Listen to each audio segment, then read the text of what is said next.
his soul in the east but his head and money in the west. For Imran might well be the subcontinent's wrestler and sportsman. But here in Britain, he is as well known for his art of pulling beautiful women as he is for pounding bouncers to plant or bowling the people moving. Imran Khan, thank you very much for inviting us into your house. Perhaps I should say it's a rare, because although you are the world's greatest all-rounder, and that's a cricketing term, you are also known as the world's greatest heartthrob. What is it with you that produces this fantastic urge for girls to beat a path to your door? I have read more about it. Quite a few things in your columns. But I don't know whether the girls consider it a lair or anything. I've just tried to make it as comfortable for myself as possible. You've had some eminently, shall we say, eligible girlfriends. There was Emma Sargent, who, remember, she's a beautiful girl. She's a very established artist. Her Happily father, married. now happily married. We all thought you'd marry her. Then you went out with Lady Lisa Campbell, whose father, Lord Cawdor, is a direct descendant of Macbeth, and we were hoping that Happily married. Oh, you see, the Imran Khan school. As soon as they leave you, they go off and marry. And most recently, when you were last abroad on a tour, Susanna Constantine, who's best known for going out with Viscount Linley, Princess Margaret, kept on appearing where you were playing, and suddenly, lo and behold, she was in Pakistan with you. Obviously, these are very good friends, and you're flattered by the beauty of the women with you, but you clearly haven't yet felt that you've met the person you want to marry. No, there's a problem again. I actually don't believe that I can give my time to marriage. All my friends are divorced, without exception. One of them 3 times, my closest friend. It's not. I've seen them sort of go through all the phases of marriage. Where they were happy, and they used to tell me, "Listen, this is the thing to do." And then children, which probably was, from what I could gather, the most satisfying aspect, especially for women. But for men, it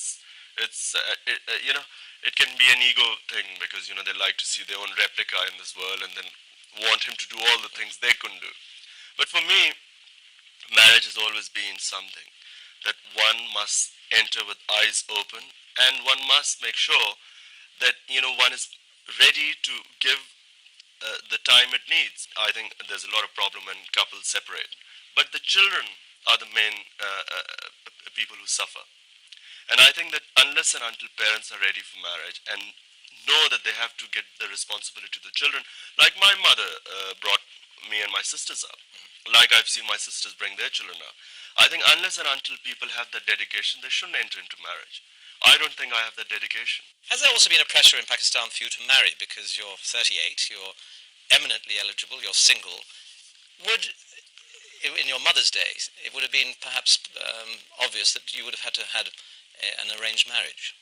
Well, put it this way, in Pakistan, the only way for 99% of the people to get married is an arranged marriage. Did your family actually present you with any suitable fiancés? There was one particular girl my mother used to like a lot. And she was my sister's friend, my younger sister's friend. And so whenever she used to come to visit my younger sister, my mother always said, "Look, have a look at her and tell me if you find her attractive." And I used to be so shy, I couldn't look at the girl. Finally, she got married. 10 years later, she came to the birthday party, and my sister asked me to sort of make an appearance there. And it was the first time I saw her 10 years later, and I thought, God, she's really pretty. A missed opportunity. You're obviously a very devout Muslim, you don't drink alcohol. Is it possible that you would marry a European, even an English girl? Well, for a Muslim to marry a Christian or a Jew is quite allowed in the Quran. I mean, it's not... There's no religious... There's no problem as far as religion goes.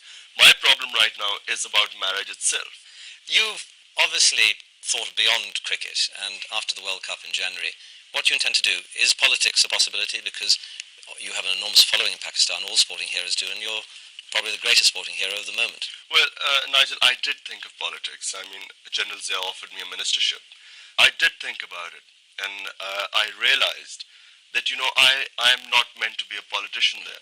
I strongly believe that everyone has a different role in society. If you want to help your society, there are various ways to do it. Not everyone becomes a prime minister to help his country. In fact, ever since my mother died 6 years ago, the only thing I'm doing is a cancer hospital in Lahore.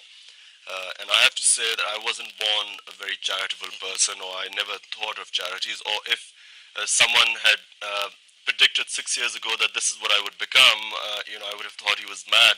You're half in the east and half in the west, and it's displayed here in your apartment in Chelsea.